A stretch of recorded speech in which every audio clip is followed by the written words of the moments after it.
Hi friends, எல்லோரும் எப்படி இருக்கீங்க? நான் ரொம்ப நல்லா இருக்கேன்.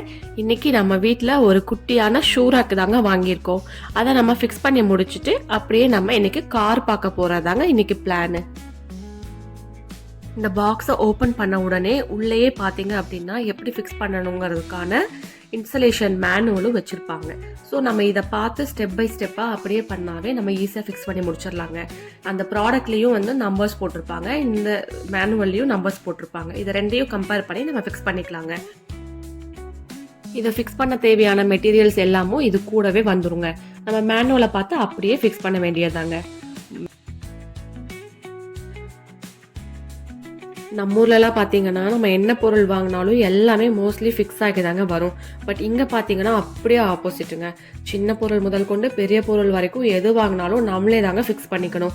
பெட்டு, சோஃபா, டைனிங் டேபிள் அந்த மாதிரி எந்த ஃபர்னிச்சர்ஸ் வாங்கினாலும் நம்ம தாங்க இங்கே ஃபிக்ஸ் பண்ணணும். ஏன்னா இங்கே லேபர் சார்ஜ் ரொம்ப ஜாஸ்திங்க. அதனால யாரும் லேபர்ஸ் வச்சு ஃபிக்ஸ் பண்ணிக்க மாட்டாங்க. இன்ஸ்டலேஷன் கைடு வச்சு நம்மளே ஃபிக்ஸ் பண்ணிக்கிறதாங்க ரொம்ப பெஸ்ட்டு.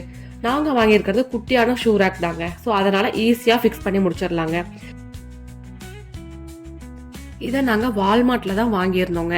சீப் அண்ட் பெஸ்ட்டாக கிடச்சிதுன்னு சொல்லி வாங்கினோம். இதை வந்து பார்த்தீங்கன்னா ஷூ ரேக்காகவும் யூஸ் பண்ணிக்கலாம். அப்படி இல்லைனா வீட்டில் சைட் டேபிள் இல்லை குழந்தைங்களோட புக்ஸ் அடிக்க வைக்கிற ஸ்டாண்டு அந்த மாதிரி கூட யூஸ் பண்ணிக்கலாங்க. இது பார்க்கவே ரொம்ப க்யூட் அண்ட் காம்பேக்டாக இருக்குங்க. பட் நாங்கள் வந்து ஷூ ரேக்காக தான் வாங்கியிருந்தோங்க. ஸோ நம்ம எல்லாமே ஃபிக்ஸ் பண்ணி முடிச்சு அப்படியே செட் பண்ணியும் வச்சாச்சுங்க. அவ்வளோதாங்க. நெக்ஸ்ட் நம்ம இனி கார் பார்க்க கிளம்ப வேண்டியதாங்க. நாங்கள் யூஎஸ் வந்ததுலேருந்து ஊபர் தாங்க யூஸ் பண்ணிட்டு இருந்தோம். ரெண்டல் கார் எடுக்கலான்னு நினச்சா கூட இங்கே லைசன்ஸ் இல்லாமல் எதுவுமே நடக்காதுங்க. நாங்களும் இப்போ தான் லைசன்ஸ் வாங்கிட்டு அதுக்கப்புறம் ரெண்டல் காரும் எடுத்தோங்க. இங்கே வந்து கார் வந்து கொஞ்சம் கண்டிப்பாக தேவைப்படுங்க. ஏன்னா நாங்கள் இருக்க ஏரியாவில் பப்ளிக் டிரான்ஸ்போர்ட் ரொம்ப கம்மி. நீங்கள் ஏதாவது கிராசரி வாங்கினா கூட ஒரு ½ அன் ஹவருக்கு மேலே நடந்து போனால் தான் உங்களால் வாங்க முடியும். அப்படி இல்லைனா ஊபர் புக் பண்ணி போய்க்கலாங்க. ஸோ நாங்கள் வந்து இப்போதைக்கு செகண்ட் ஹேண்ட் கார் தான் பார்க்கலான்னு சொல்லி இருக்கோங்க. அதுதான் இப்போ பார்க்கவும் வந்திருக்கோம். யூஎஸ்ல நிறைய யூஸ்டு கார் ஷோரூம்ஸ், ரீட்டைலர்ஸ்லாம் இருக்காங்க. அதில் நாங்கள் கார் மேக்ஸ்ன்னு சொல்லி ஒரு ரீட்டைலர்ஸ் தான் சூஸ் பண்ணியிருந்தோங்க. இது வந்து one of the largest used car retailers in யூஎஸ்ங்க. இங்கே நம்ம காரை விற்கிறது வாங்கிறது ரெண்டுமே பண்ணிக்கலாங்க. இங்கே வந்து பார்த்தீங்கன்னா ஃபிக்ஸ்டு ப்ரைஸ் தாங்க. நம்ம செகண்ட் ஹேண்ட் கார் தானே நெகோஷியேட் பண்ணி பார்க்கலான்னு சொல்லிட்டுலாம் இங்கே பண்ண முடியாதுங்க. ஸோ இங்கே இதை நம்ம சூஸ் பண்ணுறதுக்கான ரீசன் பார்த்தீங்க அப்படின்னா each car comes with a free history ரிப்போர்ட்ஸுங்க. ஸோ நம்ம எல்லாமே தெரிஞ்சுக்கலாம். இந்த காரோட பழைய ஓனர் யார், இதோட ஹிஸ்ட்ரி என்ன, ஏதாவது ஆக்சிடென்ட் இருக்கா, அந்த மாதிரி எல்லாமே நம்ம தெரிஞ்சுக்கலாங்க. இங்கே அதுவும் இல்லாமல் 10 days மணி பேக் கேரண்டியும் இருக்குங்க. நம்ம ரிட்டர்னும் பண்ணிக்கலாங்க. அந்த மாதிரியான பாலிசியும் இங்கே இருக்குங்க. நம்ம ஃபுட் ஆர்டர் பண்ணுற மாதிரி காரை கூட வெப்சைட்லேயே ஆர்டர் பண்ணிக்கலாங்க. அதுக்கான பிராண்டடான கம்பெனிஸ் கூட இங்கே இருக்குங்க. நம்ம காரை ஆன்லைனில் பார்த்துட்டு புக் பண்ணிவிட்டு அவங்களே டெலிவரியும் பண்ணிவிடுவாங்க. பட் நாங்கள் அந்த மாதிரி எதுவும் பண்ணலங்க. டைரெக்டாக வந்து பார்க்கலாம் தான் கார் மேக்ஸ் வந்திருக்கோங்க. இங்கே வந்து பார்த்தா அவ்வளோ பிராண்டட் கார்ஸ் இருக்குங்க. 1000+ கார்ஸ் இருக்குங்க. நாங்கள் பார்த்தது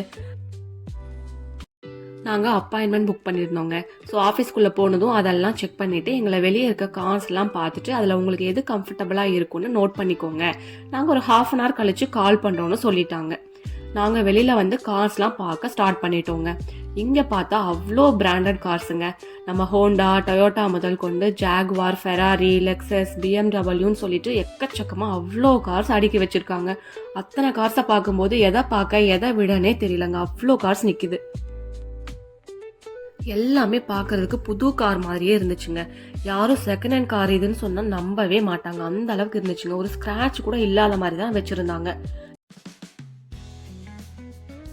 நாங்கள் இந்த பென்ஸு, பிஎம்டபிள்யூ, ஆடி இதெல்லாம் பார்க்கும்போது நம்மளும் இதெல்லாம் வாங்கலான்னு தோணுங்க. பட் ஆனால் அதுக்கு மெயின்டெனன்ஸ் சார்ஜ் ரொம்ப ஜாஸ்திங்க மற்ற காரை கம்பேர் பண்ணும்போது. ஸோ நம்ம அந்த கார் பக்கம்லாம் போகவே இல்லைங்க. ஜஸ்ட்டு பார்க்குறதோட நிறுத்திக்கிட்டோம்.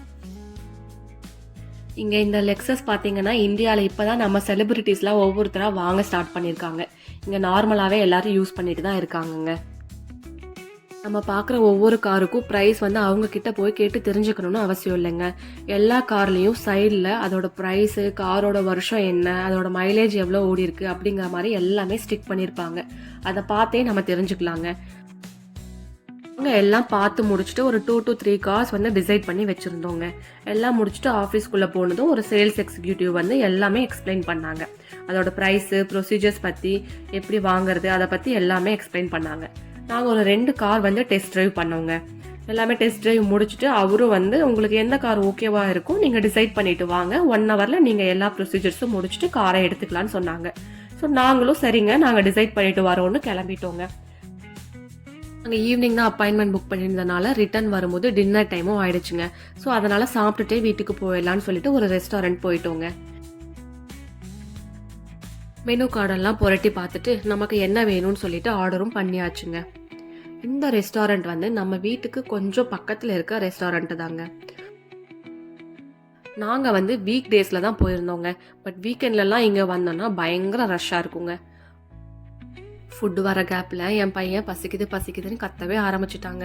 அவன் சாப்பிட்றது என்னமோ ஒரு வாய் தான், அதுக்கு அவ்வளோ ஒரு கத்துங்க. ஃபுட்டெல்லாம் வந்ததும் நாங்கள் சாப்பிட்டுட்டு அப்படியே வீட்டுக்கும் கிளம்பிட்டோங்க.